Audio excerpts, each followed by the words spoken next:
Yan yung kasa natin, ano. Umabot po tayo ng 7,105.21 para sa pangatlong PMS natin dito sa kasa. Pangatlong PMS na natin yon. So para at least maganda ang kondisyon, maganda ang maintenance natin. Okay, ayan si Sir Leo dito sa ano. Ayan, bago man. Ayan, iba talaga pag galing sa kasa. Kung anong pinalitan dito sa description na to, dito sa sasakyan natin. Dadalhin natin si Alpha dito lang sa bandang unahan.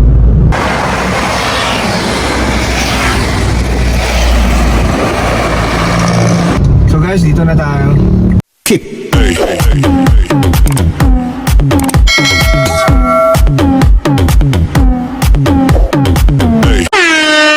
Yon, magandang araw po sa inyo lahat mga tol. Nagbabalik po, Harry Boy Channel. So, nandito tayo ngayon sa tulay ng San Jose. Ayan, dito sa Montalban, no? So, along highway tayo. Dahil for today's vlog mga tol, samahan nyo kami para pupuntahan natin yung kasa mismo dito sa sasakyan natin na si Alpha.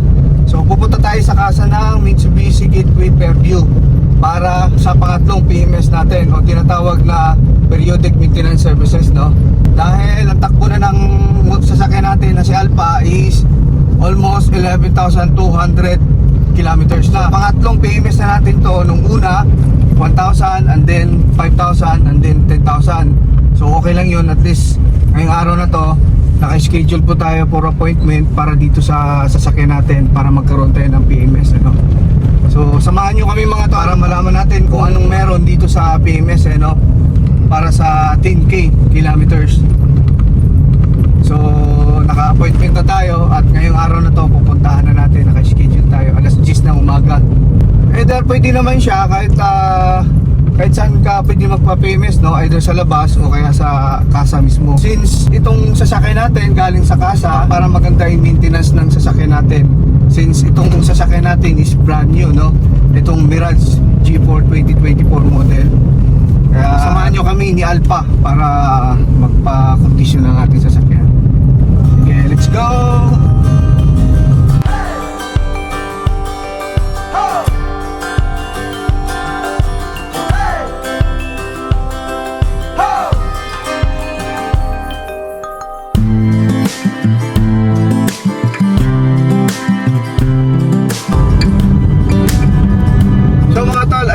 Yung gateway rito sa Fairview.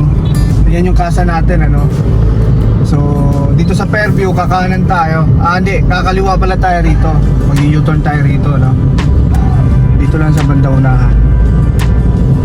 Mabilis yung biyahe natin dahil wala masyadong traffic pa sa oras na to.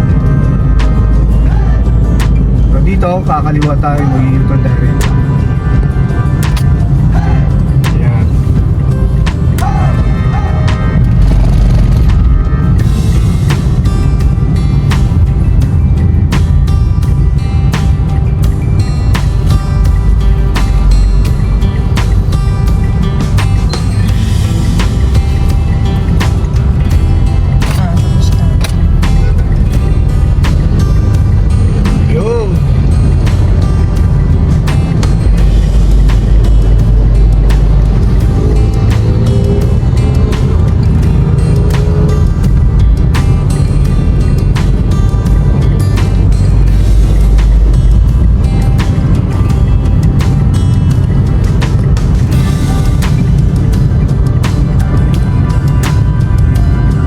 Chinese sila, Mitsubishi Motors Gateway Fairview. Ayan, ang dami naka-schedule nata. Nako, mapila. So guys, dito na tayo.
Tapos na, no? Okay na. Yung replace item ng ganito. Okay, sige. Battery, hindi maano. Okay naman. Ang linis ah. Bago man. Ayan, filter. Linis. Ang linis, okay. 3 liters po yung pinalitan, no? Opo. Pagka chinecheck yung ano. Okay. Ayan si Sir Leo dito sa mga tol.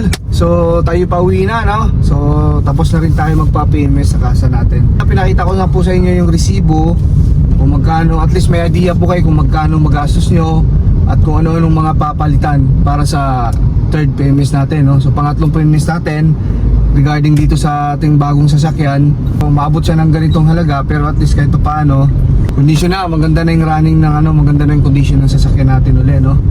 Pinakita ko lang po sa inyo yung resibo para at least magkaroon kayo ng idea kung magkano pagdadalhin nyo po sa kasa, no? Ang pangatlong PMS na natin yon. So pag talagang ano, pagka brand new po kasi ang sasakyan natin, bibigyan po kayo ng booklet. So makikita nyo doon para at least masundan nyo po. Unang PMS talaga is 1,000 kilometers, and then pangalawa 5,000, and then yun pangatlo 10,000. So na-accept na natin yung 10,000 kilometers. So, optional naman, pwede naman kayo sa labas magpa-PMS, no? Since na ito yung bagong sasakyan natin, nagalang kasa, so almost 6 months, 7 months yung sasakyan natin, no? Itong si Alpha. Bumalik ulit tayo sa kasa para at least maganda ang condition, maganda ang maintenance natin.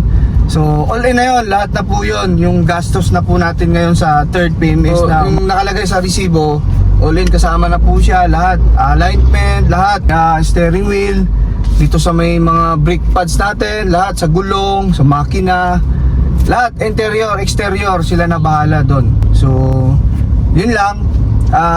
Good running uli, at least ma-maintenance natin yung sasakyan natin since ito yung bago po, no? So para at least kahit pa paano komportable tayo pagdadalhin natin yung sasakyan. So yun lang mga tol, no? Sana yung nagustuhan nyo po itong video na to, at sana yung nakapagbigay tayo ng inspirasyon at nakapagbigay tayo ng idea patungkol po rito sa PMS o tinatawag na periodic maintenance services para sa sasakyan, ano? Yun mga tol, maraming salamat. Sana suportahan niyo po uli ako. Maraming salamat po sa lahat ng sumusubscribe sa atin, sumusubaybay sa atin, no?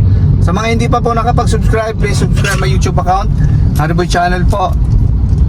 At yun lang, maraming salamat. Ingat po kayo palagi. God bless everyone.